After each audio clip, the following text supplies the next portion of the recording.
आज का टॉपिक है हमारा ओस्टियोआर्थराइटिस। इसमें हम ओस्टियोआर्थराइटिस के टाइप्स, किस वजह से होता है वो, उसकी पैथोलॉजी, उसके clinical features, investigation and treatments के बारे में डिस्कस करेंगे। फर्स्ट ऑफ ऑल, ओस्टियोआर्थराइटिस की अगर हम बात करें तो ये एक डिजनरेटिव जॉइंट डिजीज होती है। डिजनरेटिव मीन्स क्या होता है कि जैसे जैसे पेशेंट की एज बढ़ती है, एज के साथ साथ पेशेंट की कंडीशंस और ज़्यादा ख़राब हो जाती है। इसको हम wear and tear of joint के नाम से भी जानते हैं। और इसमें क्या होता है, ओस्टियोआर्थराइटिस सबसे पहले हमारे जो जॉइंट के अराउंड कार्टिलेजेस प्रेजेंट होते हैं, आर्टिकुलर कार्टिलेजेस, उनको अफेक्ट करती है। और अगर हम इसके टाइप्स की बात करें तो जो ओस्टियोआर्थराइटिस होती है, टू टाइप्स की होती है, primary osteoarthritis and the secondary osteoarthritis.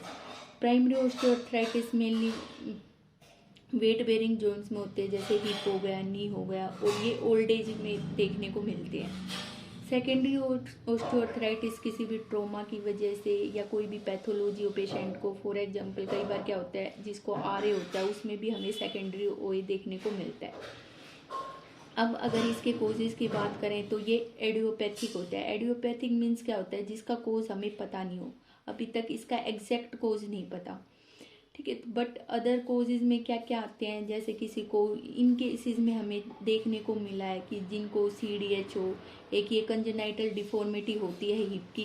Congenital क्या होता है, जो बच्चों में होती है, या फिर हिप की सेप्टिक अर्थराइटिस हो, एसिटाबुलम का फ्रैक्चर्स हो, ये भी कोजेज होते हैं ओए के। अब अगर हम इसके प्रीडिस्पोजिंग फैक्टर्स की बात करें तो प्रीडिस्पोजिंग फैक्टर्स क्या होते हैं, इन कंडीशंस में ओए ज़्यादा देखने को मिलता है। जैसे किसी को माल अलाइनमेंट हो, जॉइंट माल अलाइनमेंट हो, जैसे किसी को बो लेग्स हो गई, नोकनी हो, या पेशेंट का वेट ज़्यादा हो, 20 पेशेंट हो, वेट ज़्यादा हो, उस पर कंजेनाइटल माल अलाइनमेंट हो जॉइंट पे, या फिर किसी को पहले कोई भी ट्रॉमा हुआ उसकी वजह से उसके जॉइंट सरफेस है इरेगुलर हो गए हो, तो उस केसेस में भी, इन सब केस में हमें ओए देखने को मिलता है। अब अगर हम इसकी पैथोलॉजी की बात करें तो पैथोलॉजी में क्या होता है, सबसे पहले जो ये ओस्टियोआर्थराइटिस है हमारे, मैंने अभी बताया था आर्टिकुलर कार्टिलेजेस को अफेक्ट करती है। उसमें क्या होता है, आर्टिकुलर कार्टिलेज को अफेक्ट करने के बाद जो जॉइंट में वाटर कंटेंट होता है वो इंक्रीज हो जाता है, और जो प्रोस्टोग्लाइकेंस होते हैं वो डिप्लेशन में चले जाते हैं कार्टिलेज मैट्रिक्स से। तो बार बार उस कार्टिलेज पे रिपीटेड वेट बेरिंग आएगा, तो वहाँ पे क्या हो जाती है, फिब्रिलेशंस हो जाती है, ठीक है। फिब्रिलेशंस हो गई तो उसके नीचे की जो बोन होती है, अंडरलाइंग बोन, वो एक्सपोज हो जाएगी, और जो सबकोंडल बोन है, बोन जो होती है वो हार्ड बन जाती है। तो जो बोन के मार्जिन्स पे हमें एक प्रोजेक्टिंग स्पर्स फॉर्मेशन दिखती है जिसको बोलते हैं ओस्टियोफाइट्स। तो और फिर बाद में क्या होता है, सबकोंडल सिस्ट भी देखने को मिलते हैं, और फिर जो साइनोवियल मेम्ब्रेन्स होती है जॉइंट के अराउंड, वो भी इन्फ्लामेशंस हो जाती है, वहाँ पे भी कैप्सूल्स की थिकनिंग होनी स्टार्ट हो जाती है, जिसकी वजह से जॉइंट पे डिफॉर्मिटी और जॉइंट स्टिफनेस भी देखने को मिलती है।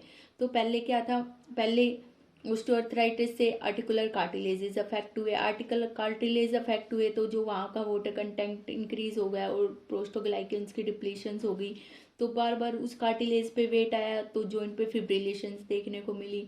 जो सबकोंडल बोन थी वो हार्ड हो गई, वहाँ पे ओस्टियोफाइट्स देखने को मिलते हैं, सबकोंडल सिस्ट मिलते हैं, और बाद में जो हमारी साइनोवियल मेम्ब्रेन है वो भी इन्फ्लाम्ड हो जाती है, कैप्सूल थिक हो जाएगा, तो डिफॉर्मिटी एंड जॉइंट स्टिफनेस भी देखने को मिलता है।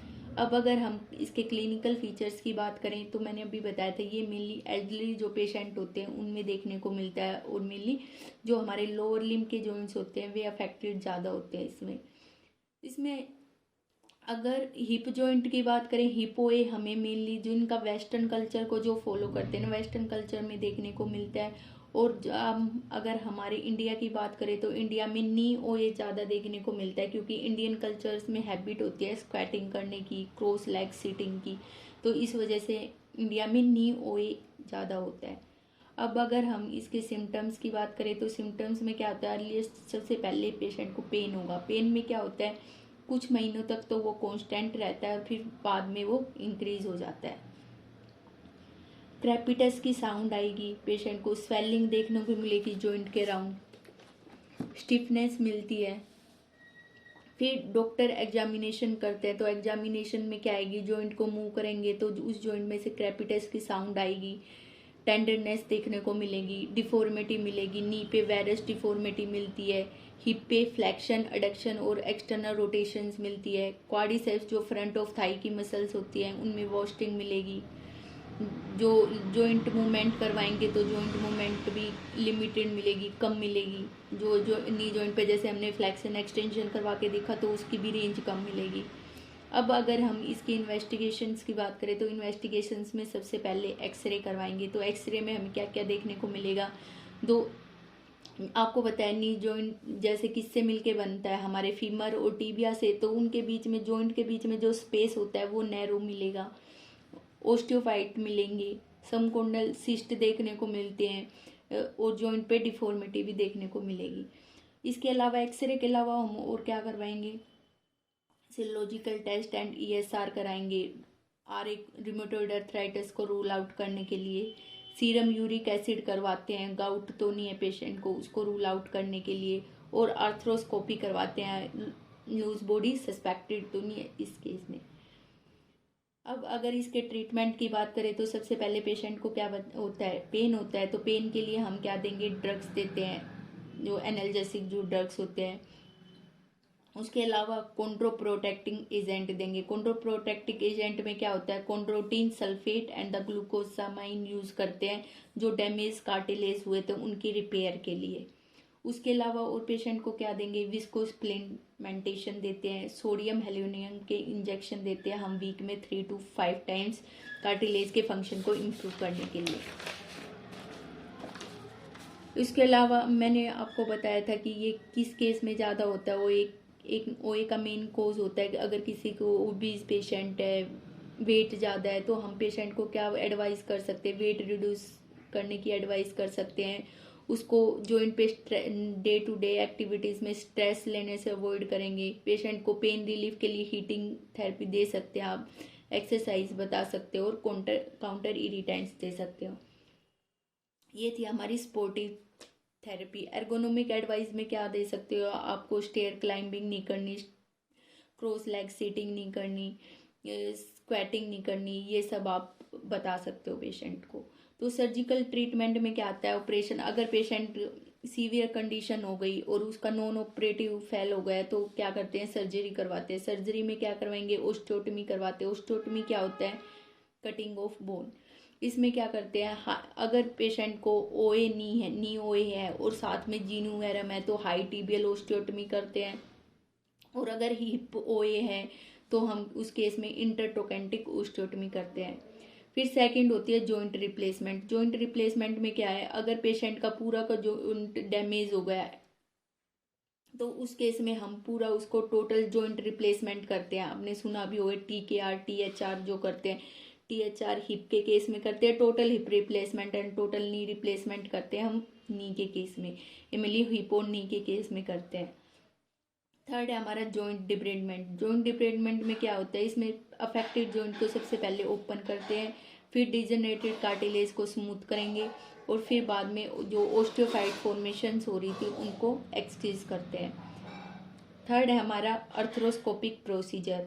अर्थ्रोस्कोपिक प्रोसीजर में क्या होता है, इसमें जो डिजनरेटिव मेनिस्कस टीयर्स हो जाते हैं और जो लूज बॉडीज को रिमूव करने के लिए करते हैं ये, और ये जो हमारी टेक्निक है पॉपुलर क्यों होती है, बिकॉज इसके लेस इन्वेसिव नेचर की वजह से।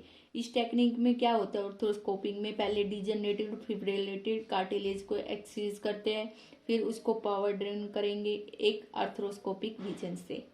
तो ये था हमारा आज का लेक्चर ओस्टियोआर्थराइटिस। इसमें हमने इसके क्या क्या देखे, टाइप्स देखे थे। 2 टाइप्स होते हैं, primary and the secondary osteoarthritis. फिर इसके कोजेज देखे थे, देन उसकी पैथोलॉजी देखी थी। पैथोलॉजी में हमने क्या देखा था कि जो ये सबसे पहले ये जो डिजीज है हमारी आर्टिकुलर कार्टिलेजेस को अफेक्ट करती है, फिर बोन में क्या होता है, ओस्टियोफाइट्स बन जाते हैं, फिर साइनोवियल मेम्ब्रेन की थिकनिंग हो जाती है। साइनोवियल मेम्ब्रेन की थिकनिंग होने के बाद क्या होता है, कैप्सूल्स थिक हो जाता है और वहाँ पे जॉइंट पे डिफॉर्मिटी देखने को मिलती है। फिर उसके बाद हमने इसके क्लिनिकल फीचर्स देखे थे कि जिनका वेस्टर्न कल्चर होता है उनमें हिप ओए ज़्यादा देखने को मिलती है, बट इंडिया में क्या होता है, नी ओए के केसेस ज़्यादा होते हैं। और सिम्टम्स में क्या कहते हैं, पेशेंट को पेन होगा, स्वेलिंग होगी, क्रेपिटस होगी, टेंडरनेस देखने को मिलती है। फिर हमने इसके इन्वेस्टिगेशंस की बात की थी। इन्वेस्टिगेशंस में क्या था, मेन इसका इन्वेस्टिगेशंस में एक्सरे करवाते हैं, ठीक है। फिर इसके ट्रीटमेंट की बात की थी। ट्रीटमेंट में पहले पेन रिलीफ के लिए एनाल्जेसिक देंगे, ये स्पोर्टिव थेरेपी देते हैं। फिर ये सर्जरी की बात की थी कि ओस्टियोटमी करवाएंगे या फिर जॉइंट रिप्लेसमेंट करवा सकते हैं, टोटल जॉइंट रिप्लेसमेंट अगर एडवांस डैमेज है तो जॉइंट का। फिर जॉइंट डिब्रेडमेंट भी होती है और एक होती है हमारी अर्थ्रोस्कोपिक सर्जरी।